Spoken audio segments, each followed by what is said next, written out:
Crush ako ni Alden. Crush ako ni Alden. May kakambal pang tono ang naglalarong iyon sa isipan ni Ed habang pababa siya ng jeepney. Isa si Alden sa pinakagwapo sa kanyang mga kaklase. Ang buong barkada nga niya ay may crush dito.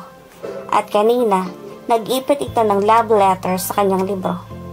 Kung hindi nga lang nakakahiya sa mga kapwa niya pasahero, ay kanina pa sana niyang binuklat ang sulat. Kung bakit naman kasi na-discover lang niya iyon nang buklatin niya ang ipamamasahing 5 pisong papel na kanyang inipit sa libro. Napakainit ng panahon, palibhasa ay tanghaling tapat, kaya tirik na tirik ang araw. Binuksan muna niya ang dalang payong bago nakuhang tumawid sa kalsada. Tila mayroong kakaiba. Iyon ang kanyang napuna habang tumatawid siya. At the same time, para ding may mga matang nakatingin sa kanya. Magkabila ng kalye, nalungkot ang mukha nito nang makitang may nakaharang sa kanyang daraanan. Iyon ang kakaiba. Nung pumasok siya kaninang umaga, malinis na malinis pa ang daang nakapagitan sa clutters ng mga low-cost condominium units at ng gasolinahan. Ngayon ay makikita na roon ang mataas na patas na hollow blocks, kabilya, graba at buhangin. Nakahambalang din doon ngayon ang isang cement mixer, jackhammer, at ang mga construction worker na kasalukuyang nakaupo sa sidewalk at kumakain ng tanghalian. Nanlulumo at naiinis na kumaliwas siya sa isa pang daan. Ngunit bago iyon ay nilibot muna niya ang mga mata sa paligid. Wala naman siyang napunang tao na nagmamasid sa kanya. Ngunit kanina ay parang ibig manindig ng mga balahibo niya sa batok. Hindi niya alam kung para saan ang mga construction materials at equipments na nakita niya. Mula nang magkaisip siya ay nanatiling walang bakod ang bagong lipunan condominium. Sanay na siyang binabati ng mga mabababang halaman na may friendly at dilaw na mga bulaklak sa uniform garden beds na estratehikong nakalagay sa bawat kanto ng condominium clusters. Pagtapat niya sa ikalawang cluster, isang Labrador puppy na kulay tsokolate ang humarang sa daraanan niya. Tinahulan siya nito. Bigla niyang naalala ang kwento ng kanyang lola na kagat lang daw ng tuta ang ikinamatay ng ama ni FPJ na si Fernando Po Sr. Takot siyang napahinto sa paglalakad. Ang ganda sana ng tuta, coffee brown ang mga mata nito. Ang balahibo ay dikit sa balat, pino na tila mabagong mow na Bermuda grass. May lash itong kadena na gawa sa translucent plastic. Lumabas mula sa pintong katapat ng aso ang isang marahil ay 8 taong gulang na batang lalaki. Ngumunguya ito ng chocolates base sa supot ng Hershey's Kisses na bitbit nito. "Choco, stop!" tawag nito sa aso. Nang magpatuloy sa pagkahol ang tuta, hinaligap ng bata ang dulo ng leash. Hinila iyon at pagkatapos ay kinarganan nito ang alaga. Saka pa lamang huminto sa pagkahol ang tuta. Ngumiti ang bata sa kanya. Gwapo pala ito. Nakita niyang nangangalahati pa lamang sa pagtubo ang 2 incisors nito, katabi ng 2 pangil sa taas. Nakasingit sa mga pagitan ng ngipin nito ang kinaing tsokolate. "Sorry, Miss Cute, nakawala sa hawak ko tong si Choco.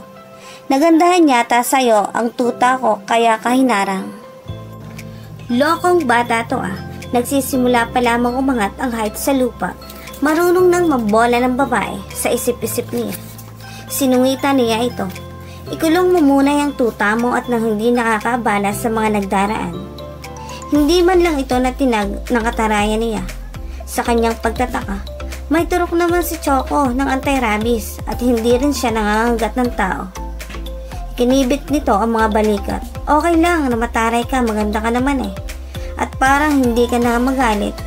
Dumukot ito sa hawak na supot pagkatapos ay iniabot niya at 3 piraso ng kisses.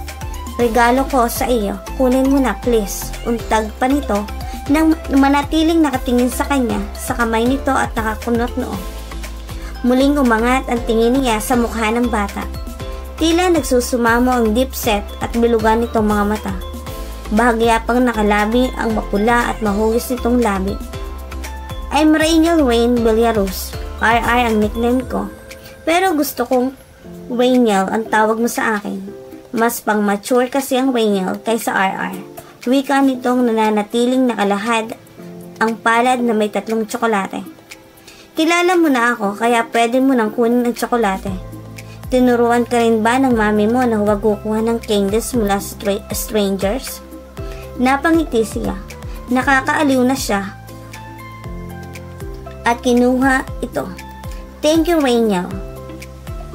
Ang Trinidad naman ako. Lalong lumuwan ang pagkakangiti nito. An ang itatawag sa iyo. Nakarinig sila ng tinig babae na tumatawag dito. Nagmumula ang tawag sa loob ng unit na pinanggalingan nito kanina. Sumagot naman si Rainiel ng isang malakas. Nandiyan na po. Nagsimula na siyang muling humakbang. Sige, Rainiel. Thank you ulit sa chocolates. Kumaway naman ito. You're welcome. Bye, Anne. Refrigerator agad ang tinungo ni Anne nang makapanik sila ng kanilang unit na nasa ikalawang palapag ng kondominium. Sa sobrang init ng panahon na disforma na ang mga Kisses chocolates sa kanyang kamay. Sa gutom at uhaw sa kanyang nararamdaman ay hindi na niya nakuha pang magpalit ng suot na school uniform.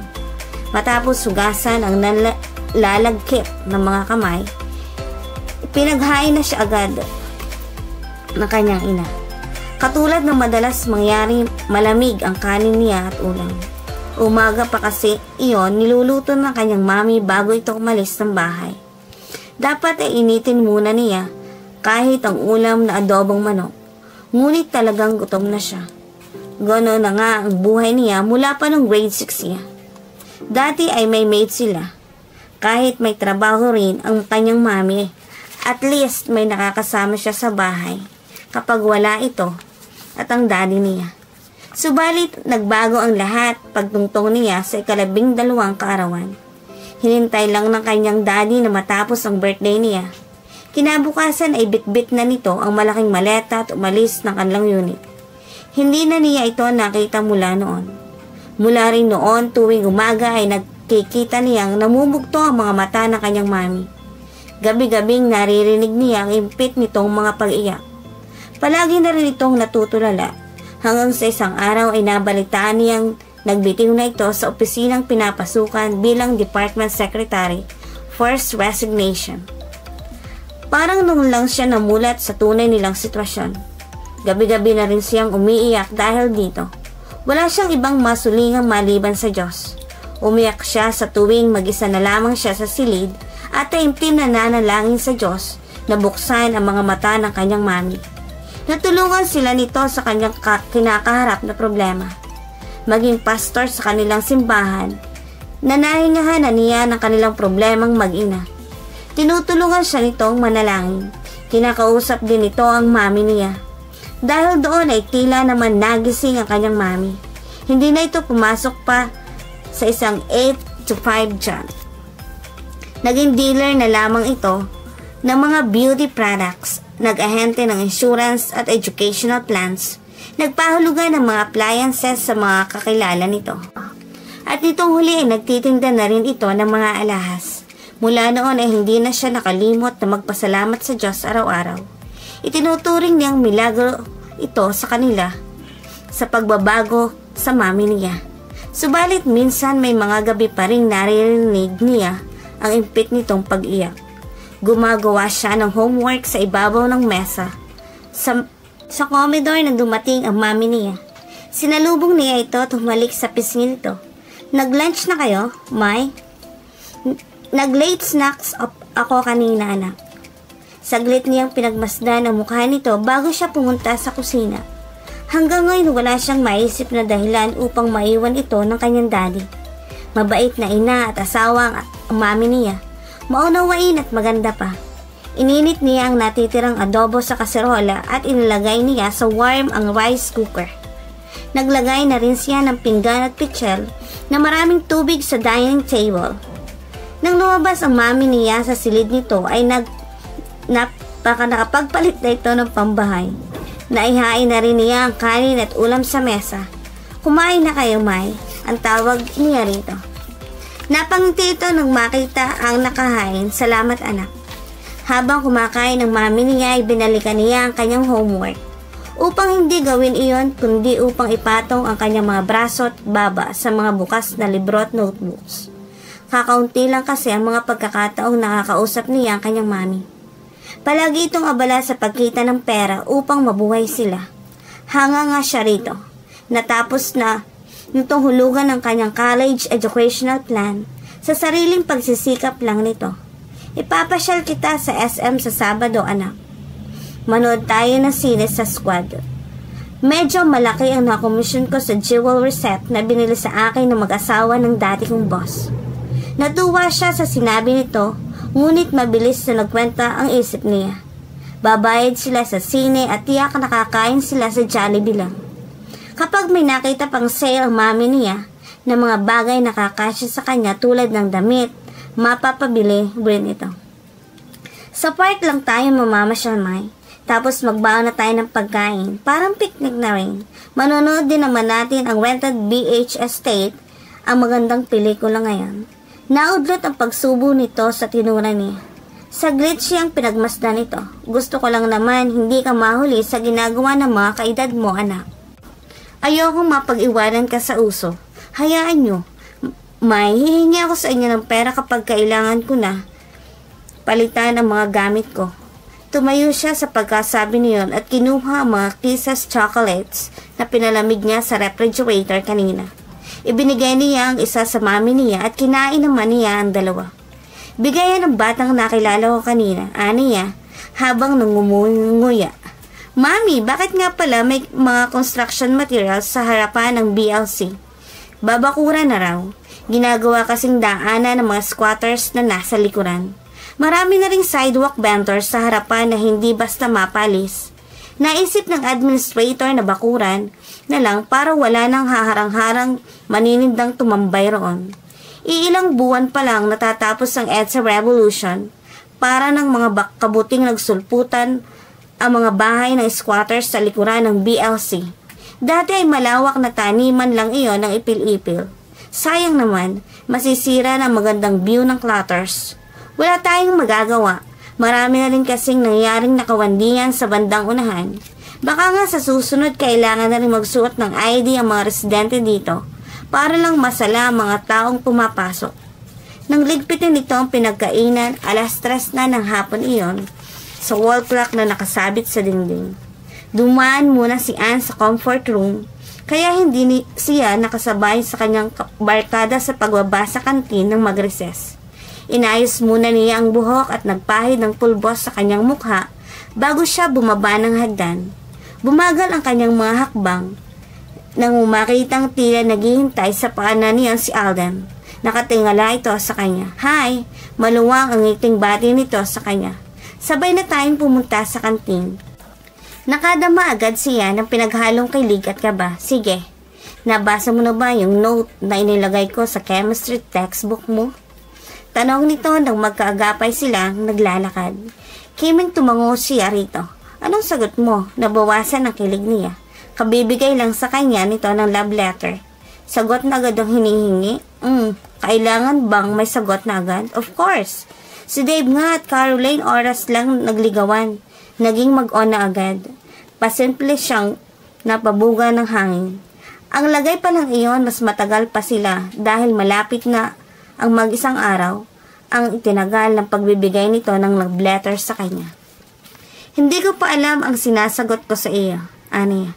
Nabura ang ngiti nito. Bakit? Wala ka man lang bang nararamdaman sa akin? Hindi ka ba natutuwa kapag nakikita mo ako? Minsan nga, nahuhuli ko pa kayong magbabarkada na sumusulyap sa akin. Pag-akala niyang hindi ako nakatingin. Nadidismayang tinignan niya ito. Oo nga, at totoo naman ang sinasabi nito. Ngunit ang dating niya sa kanya ay nagyayabang ito, nagmamalaki. Pinili tuloy niya ang pinakaligtas na sagot. Kahit naman ang ibang kit din sa campus, ganoon kami mag-react. Tinapunan siya nito ng tinging hindi naniniwala. Nang pumasok sila nito sa kantin, sa halip na pagmamalaki ang nararamdaman niya na makita silang magkasabay ng iba, tila nais na niyang itago ang mukha sa mga nakakakita. Alden, kina baby na lang muna ako sasabay. Wika niya rito bago pa man sila makarating sa counter. Nakita niya kasing may bakante pang upuan sa mesa ng mga kabarkada niya. Inilibot nito ang paningin. Ang mabuti pa, sabihin mo lang sa akin kung anong order mo at dalawa na tayo makikisabay sa table nila. Hintayin mo na lamang ako roon, okay? Wala siyang nagawa kundi sundin ito. Don't tell me na hindi mo nasasabayan si Alden. Pangunguna kay Anne ni Vina na nakaupo siya sa mesa ng mga ito. Ito ang pinakamatangkad at pinakasexy sa kanilang magbabarkada. Siyang sasabay sa atin, sagot niya rito. Bakit parang malungkot ka? Nagtatakang puna ni Baby, ang pinakamaganda sa kanila. Nag-away na ba agad kayo? Hula naman ang kulot na si Josephine. Alam nyo guys, parang hindi na ako na-excite na maging kaon si Alden. Tila may iisang isip na sabay-sabay nagsipagmulagatan sa kanya ang mga ito. Bago pa makapag-usisa ang mga ito, sa kanya ay lumapit na sa kanilang table si Alden, bit-bit ang tray na kanilang merienda. Uwian na nang magawa ng tatlo niyang barkada na interrogate siya. Kasi naman ay parang nayayabangan na ako sa kanya. Alam niyo namang nato-turn up sa akin ang ganoong ugali. Pagmamayabang na ba ang tawag doon? Kontra naman ay Bina. Nagsasabi naman ng totoo yung tao. Talaga namang lagi natin siyang tinitingnan. Hindi naman yun ang punto ko. Okay, granted niyang totoo ang napapansin niya. Ano ba naman yung sarilinin niya na lang iyon sa halip na ipangalandakan pa niya? Hindi naman tayo nagpapakaseryoso sa mga lalaking yan, right? Paalala ni Josephine. Si Baby ang sumagot. Right, makipag-on ka. Huwag ka na lang palalamang. Dahil sa observation ko, yan ang campus heartthrobs kapag nabe-break ng babae. Nagiging kiss and tell. Tinapunan niya ito ng tinging tila nagsasabing magpatuloy ito. Alam mo ba si Dave at Caroline? Break na ngayon. Ayun, ipinagkakalat ni Dave na hustler na raw humalik si Caroline. Malamang daw na marami na rin to experience sa pakipag-sex kaya bago pa raw siya mapikot ng isang second hand nakapag-break na siya. Sinabi ni Dave, nalalaki ang mga matang hingi niya ng confirmation. Si Josephine na ang sumagot. Kung mahilig siyang sumagap ng chismis si Baby. Ito naman ang mahilig makapag-analyze ng mga issue na napakaloob sa mga chismis sa campus. Hindi siguro eksaktong ganoon ang pagkakasabi. Pero alam mo naman dito sa atin, pakpak yata ng jet ang magdadala sa mga balita. Napaisip siya bigla sa sinabi nito. Kinabukasan may dala na siyang sulat para kay Alden.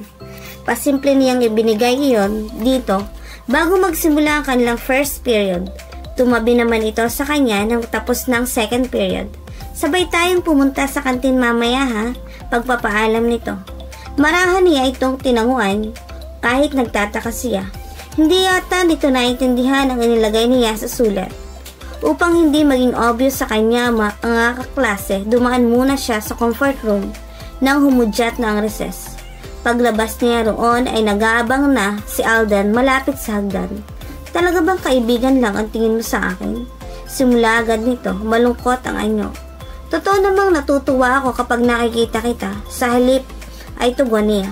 Totoo rin, lagi ka naming sinusulya pang magbabarkada kasi nga gwapo ka. Pero naiisip ko, hindi siguro sapat yun para makipag-on ako sa'yo. Kung makipaglapit ako sa barkada mo, makakatulong ba yon para magustuhan mo rin ako later on? Nalito siyang bigla. Ewan ko. Pauwi na siya ay nasa isip pa rin niyang sinabing iyon ni Alden. Hindi niya tuloy agad napansin ang humarang na si Reynolds sa kanyang dinaraanan. 2 beses na nitong ginagawa ang ganoon mula noong una silang nagkakilala ng bata. Sa tuwing na ibinibigyan siya nito ng bite-sized chocolates. May bibigay ulit ako sa'yo. May pagmamalaking anunsyo nito. Napilitin siyang huminto. Lagi ka na lang may binibigay sa akin, reklamo niya. Ngunit nakangiti. Ganon talaga ang dapat. Iwika nito parang matanda. Hinawakan nito ang isa niyang palad at nilagay roon ang 3 maliliit na supot na M&M's. Baka kinukupitan mo ng perang mami mo para lang maibili ako ng chocolates. Hindi yata. Masama yun, di ba? Tsaka talaga laging marami kaming yan sa fridge. O sige, thank you ulit rito ha. Sandali, pamimigil nito Bago pa niya muling inihakbang ang mga paa. Bakit? May BF ka na ba? Natawa siya. Bakit naman pati yun inusisa mo? Basta sagutin mo na lang ang tanong ko. Wika nito sa determinadong tinig. Wala, 14 pa lang ako, no? Ngunit kung nagkataong hindi siya nakapag-isip-isip, baka ngayon ay boyfriend na niya si Alden. Ako na lang ang gawin mong BF. Lalo siyang natawa sa seryosong paglalakad nito. Grade 2 ka pa lang, Rainiel. Ang lakas naman ang loob nito. Kahit naman bata pa ako, alam kong love na kita. Kaya sige na, pumayag ka na maging BF mo ako. Ang anyo nito ay katulad na isang sumusumpa at nagsusumamo. Naisip niyang wala naman sigurong masama kung magpasakay siya sa trip ng kulit bulilit na ito. Talaga lang sigurong maagang tinamaan ito ng pagkakaroon ng crush. Sa isip ay paggagalitan niya ang sarili. Magdadalaga na siya upang patulan pa niya ang ganoong kalokohan. Subalit nang matitigan niya ang tila nangungusap at inosente nitong mga mata, bigla na lang siyang napapayag. Okay, BF na kita mula ngayon. Napakaluwang ng ngiti nito. May dinukot ito mula sa bulsa ng shorts. Sa kanyang pagkaaliw ay sinuot nito ang kanyang daliri sa isang plastic na singsing na kulay berde. Nakatampok doon ang mukha ni Batman. Ikikis pa kita para talagang totoo. Natuwa na naman siya, ngunit yumuko siya at inyumang ang pisngi nito. Sige na nga, subalit hindi sa kanyang pisngi naglanding ang maliit nitong mga labi, kundi sa mga labi niya. Inismak nito ang mga iyon.